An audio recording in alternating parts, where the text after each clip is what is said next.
Habang patuloy ang usapan tungkol kina Ea Laure at Jennifer Nerva at ang kanilang commitment sa national team, lumalabas ang mga posibleng rason kung bakit ayaw silang bitawan ng Cherry Tigo crossovers. Ano nga ba ang dahilan ng Cherry Tigo at kaninong desisyon ang dapat masunod?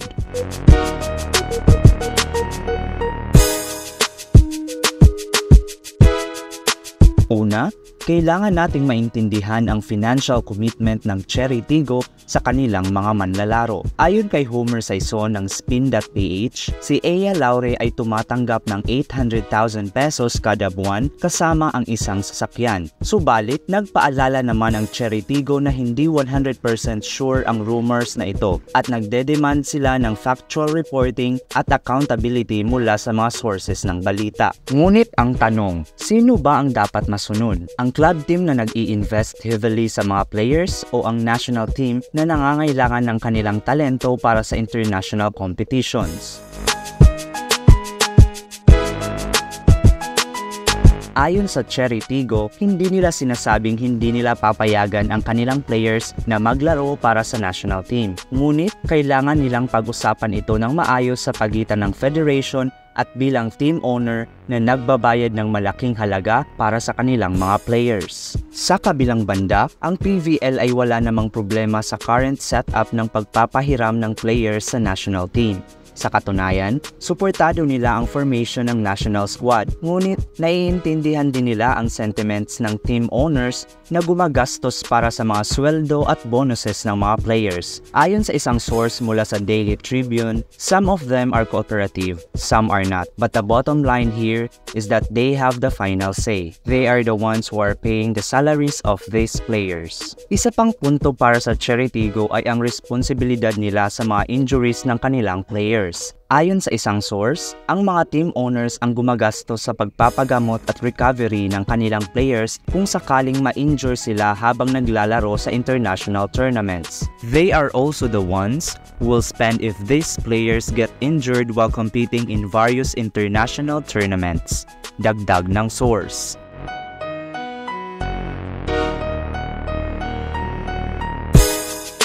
Ang malaking issue dito ay ang pagkakaroon ng possible sanction sa players kung sakaling magpumilit sila na maglaro para sa kanilang club team sa halip na sumama sa national team. Palu stated na mayroong agreement sa pagitan ng PVL at PNVF na kung hindi papayagan ng isang team ang kanilang players na maglaro sa national team, hindi rin sila papayagang maglaro sa PVL Reinforced Conference. Ito ay isang unprecedented move na tiyak na makakapagpabago sa dynamics ng local volleyball scene. Kung tutuusin, may punto rin naman ang Cherry Tigo. Bilang isang team na nag-i-invest ng malaki sa kanilang players, gusto nilang makuha ang kanilang worth, especially sa isang prestigious tournament tulad ng PVL Reinforced Conference. Ngunit tama ba na ang players ang makatanggap ng parusa kung sakaling hindi sila palaruin ng kanilang club team? O dapat bang ang club team mismo ang managot dito?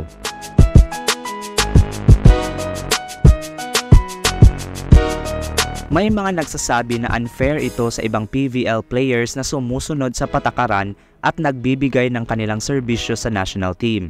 Kung papayagan ang mga club teams na hindi palaruin ang kanilang players sa national team duties, anong klaseng precedent ang itatakda nito para sa future ng Philippine volleyball? Sa huli, ang desisyon ay nakasalalay sa maayos na pag-uusap at pagkakaintindihan ng lahat ng parties involved. Kailangang maghanap ng middle ground na makakabuti hindi lang sa mga teams, kundi pati na rin sa national team at sa mga players mismo. Ang issue na ito ay isang magandang pagkakataon para mapag-usapan at mapagdebatehan ng volleyball community kung ano nga ba ang dapat na unahin. Ang commitment sa national team o ang commitment sa club team. Isa lang ang tiyak, patuloy na magiging mainit ang diskusyon na ito habang naghihintay tayo ng final resolution. At habang naghihintay, patuloy na mag-aabang ang volleyball fans sa mga susunod na hakbang ng Cherry Tigo, PVL at PNVF.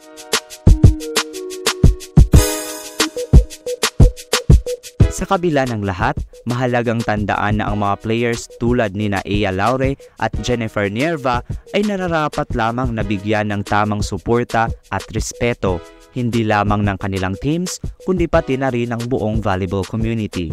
Sila ang nagdadala ng karangalan sa ating bansa at nararapat lamang na pahalagahan ang kanilang mga sakripisyo at kontribusyon. Tiyak na masusundan pa ang isyong ito at sana ay makahanap ng solusyon na makakabuti para sa lahat ng parties involved. Abangan natin ang susunod na kaganapan at sana ay magtagumpay ang Philippine Volleyball sa kabila ng mga hamong ito.